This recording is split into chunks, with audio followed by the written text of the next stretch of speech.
Welcome to my YouTube channel SKSS। YouTube channel में आपका बहुत बहुत स्वागत है। आज शुरुआत करेंगे हम कुछ अपडेट से। नंबर 1 पर आता है हेल्थ केयर सेक्टर में कमाई का मौका आपको दिखाई देगा। कुछ शेयर ऐसे हैं जो मोतीलाल ओसवाल के द्वारा बुलिश बताए गए हैं। नंबर दूसरे में बात करते हैं तो जर्मनी की इंजीनियरिंग फर्म नेरेको को भारतीय आईटी कंपनी द्वारा खरीद लिया गया है। वहीं नंबर तीसरे पर बात करते हैं तो क्रूड ऑयल सस्ता हो रहा है, जिससे लगातार रुपए मजबूत दिखाई दे रहा है और शेयर मार्केट में तेजी भी देखने को मिल सकती है। वहीं चौथी न्यूज की बात करें तो हाउसिंग फाइनेंस सेक्टर में रिकवरी की एक उम्मीद आपको दिखाई दे रही है, जिससे 4 शेयरों पर 25 से 48% आपको प्रॉफिट मिल सकता है। वहीं बिजली की बढ़ती मांग में चमक दिखाई दे रही है, जिससे पावर सेक्टर के 4 जो शेयर हैं वो लगातार बढ़ते हुए आपको दिखाई देंगे।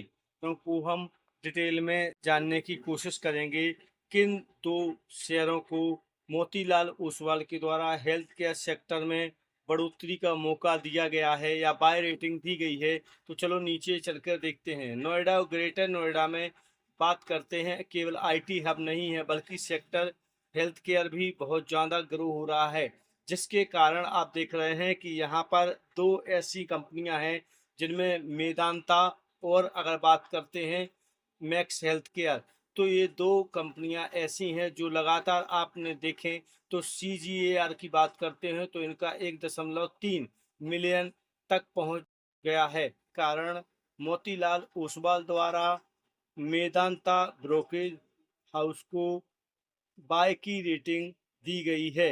यहाँ पर मरीजों की मांग मजबूत हो रही है और फैसिलिटी भी लगातार बढ़ती हुई जा रही है, जिसके कारण मैक्स हेल्थ केयर और मेदांता इन दोनों कंपनियों की ओर पॉजिटिव मार्किंग दिखाई जा रही है। मनी की एक कंपनी नेगेरो की खरीदारी भी भारतीय आईटी कंपनी द्वारा करी गई है और इस कंपनी का नाम है परसिस्टेंस सिस्टम। आप यदि देखोगे तो कुछ ही समय में इसके द्वारा लगभग 101% का रिटर्न दिया गया है। और अगर बात करते हैं अधिग्रहण की तो 81 यूरो प्रति शेयर के हिसाब से यह कंपनी के सारे शेयर इस परसिस्टेंस सिस्टम द्वारा खरीद लिए गए हैं, जिसके कारण यदि बात करते हैं तो अब ये कंपनी का विस्तार आपको जर्मनी तक देखने को मिल सकता है और इस कंपनी का शेयर 28 से 48% तक लगातार आपको अभी भी इंक्रीज होता हुआ दिखाई दे सकता है। वहीं क्रूड ऑयल सस्ता और रुपया मजबूत होने के कारण शेयर मार्केट में अभी और तेजी आपको देखने को मिलेगी। कच्चे तेल के भाव $65 प्रति बैरल तक पहुंच गए हैं, जिससे 85% कच्चा ऑयल अभी खरीदारी के मौके पर आ रहा है, जिसके कारण हमें कीमतों में गिरावट रुपए की मजबूती देखने को मिलेगी। भारतीय अर्थव्यवस्था पर इसका पॉजिटिव प्रभाव आपको देखने को मिलेगा, जिससे ऑटोमोबाइल्स, कंज्यूमर, रिटेल, ट्रैवल और हॉस्पिटैलिटी के सेक्टरों को मजबूती मिल सकती है। बहुत सारी ऐसी न्यूज़ें आती रहती हैं जो अपने पोर्टफोलियो को ऊपर ले जाने का काम करती हैं।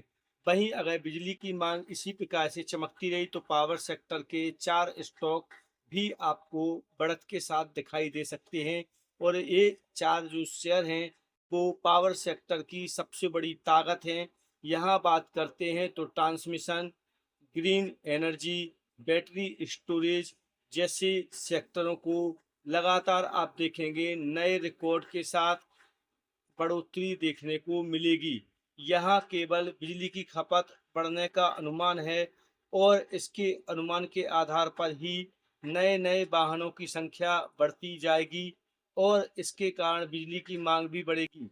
और लगातार अगर बात करते हैं तो गुड्स और पावर सेक्टर ये लगातार बढ़ते हुए आपको दिखाई दे सकते हैं।